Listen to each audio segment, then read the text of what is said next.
随着东突厥散的营地和监狱中数百万人被监禁，数十万人被迫劳动，东突厥散出现无人居住的城市和无人居住的社区。分享在中国社交媒体的视频显示了吐鲁番的无人街头和无主的房屋和商店。由一个汉族人拍摄的视频显示，在绵延数公里的街道上没有人，房屋和商店被封锁，尽管有一些是开放的，但周围没有人。拍摄视频的汉族人也感到震惊。全球政策中心最近的一份报告显示，东突厥散已经有超过57万人被迫在棉田工作。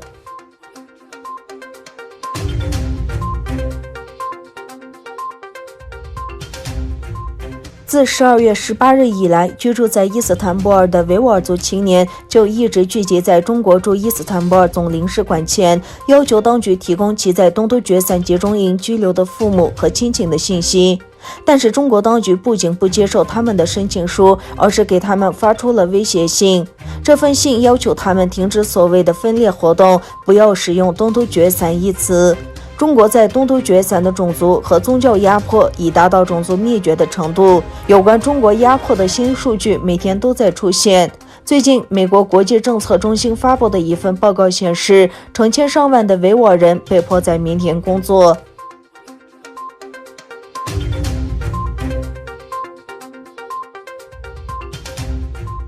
声援西藏、维吾尔、香港等人权组织于近日致函国际奥委会主席以及2022北京冬奥会协调委员会主席，并谴责奥委会无视中共当局大规模侵犯人权的行径。同时，信中表示，奥委会继续保持所谓的政治中立，以合理化其对中国侵犯人权行径的不作为。然而，这种处于无知是可耻的，根本不尊重所有在这种压迫政策下挣扎的民众。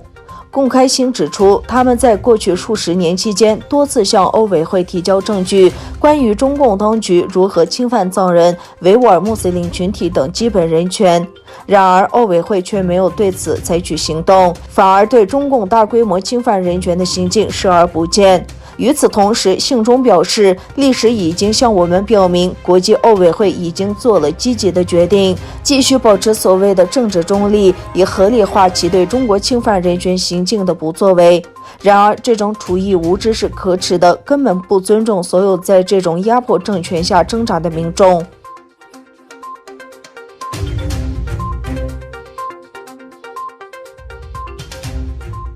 美国国会通过西藏政策及支援法案，重申藏人有权选择其精神领袖达赖喇嘛的接班人。西藏流亡政府行政首长洛桑森格今天对此表示欢迎，并称是藏人争民主的一项胜利。消息说，洛桑森格告诉路透社，西藏政策及支援法案获得美国国会参众两院通过，别具历史意义。法案内容包括要求在西藏主要城市拉萨设立美国领事馆，主张藏人享有绝对权利选择达赖喇嘛接班人，及呼吁保护西藏环境。美国国会周一通过了2021财年综合拨款法案及武汉肺炎疫情纾困法案，其中包括西藏政策与支持法案。